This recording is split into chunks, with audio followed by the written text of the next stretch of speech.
Macagno Roberto, mio carissimo amico, assieme a Vondoglio, il quale è anche, oltre ad aver portato in Italia l'Astrolabe, è riuscito a portare anche questa splendida varietà di grano duro, tra l'altro bellissima, che già abbiamo i presupposti per una discreta produzione, anzi un'ottima produzione, e anche in questo caso più o meno abbiamo usato gli stessi prodotti, quindi Diser che abbiamo fatto in Astrolabe, trattamenti fungini, magari anche con più attenzione, infatti abbiamo una spiga molto, molto importante, ma soprattutto la pianta è una pianta sana. In un'annata difficile come questa non abbiamo assolutamente infezioni in campo. E quindi questo è anche un grosso merito dell'amico Macagno, che è sempre molto attento in campo. Bene, io adesso do la parola immediatamente all'amico a Vondoglio Damiano, il quale ci parlerà di questa splendida varietà di grano duro che è il Fructis. Prego Damiano. Grazie Arnaldo. LG Fructis anche in questo caso è il secondo anno che siamo presenti su questa azienda, ma non a livello di prove, ma a livello di superficie aziendale, che questa è la vera prova poi della varietà. E quindi devo dire che è una varietà nata per un ambiente che all'inizio pensavamo fosse più indicato per il centro-sud, perché è un ciclo abbastanza precoce.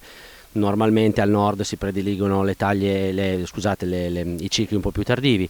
In realtà poi dalle prove effettuate prima dello sviluppo e del lancio della varietà abbiamo visto che LG Fructis invece, grazie anche alla sua capacità e soprattutto alla taglia che è abbastanza contenuta e alla buona tolleranza all'allettamento, si adattava bene anche agli aree del nord. Quindi siamo partiti con Arnaldo Bovolenta all'inizio dello sviluppo e i risultati sono buoni. Allora, le caratteristiche di Fructis. Produttività sembra scontato, ma effettivamente lo è. Non si avvicinano ai frumenti teneri, ma comunque hanno delle ottimissime produzioni. Tolleranza alle malattie, buona. I duri sono più delicati dei teneri, quindi in questo caso l'attenzione sui trattamenti fungicidi è fondamentale assolutamente. Chiaramente, e veramente bisogna porre la massima attenzione al nord Italia per fare la cultura del frumento duro, bisogna essere dei professionisti, assolutamente. Qualità, importante, ma loro lo sono, assolutamente.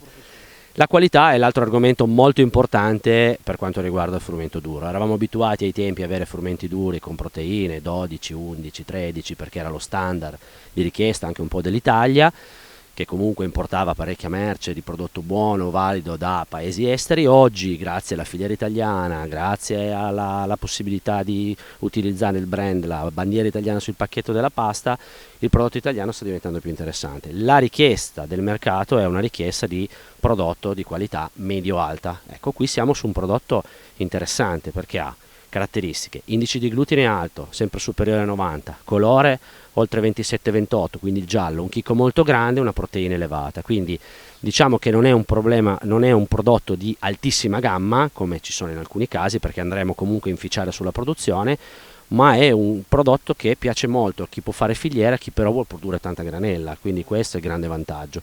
Lo vedete qua a pieno campo, c'è qualche macchia di allettamento, ma considerate ieri 60 mm d'acqua col vento, quindi una condizione di varietà precoce, quindi con una spiga pesante e che sta iniziando a riempire, e logicamente più soggetta a quello che può essere il fenomeno ambientale.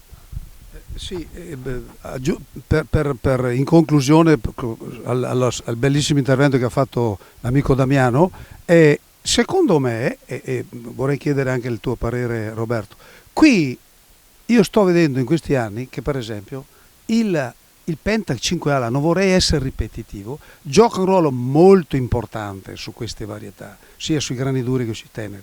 Voi come potete vedere, come ha detto Damiano, non c'è una pianta a terra, grano duro, e qui oggi siamo al 24 di maggio e siamo avanti. Questo qua si è beccato tutte le più grandi manifestazioni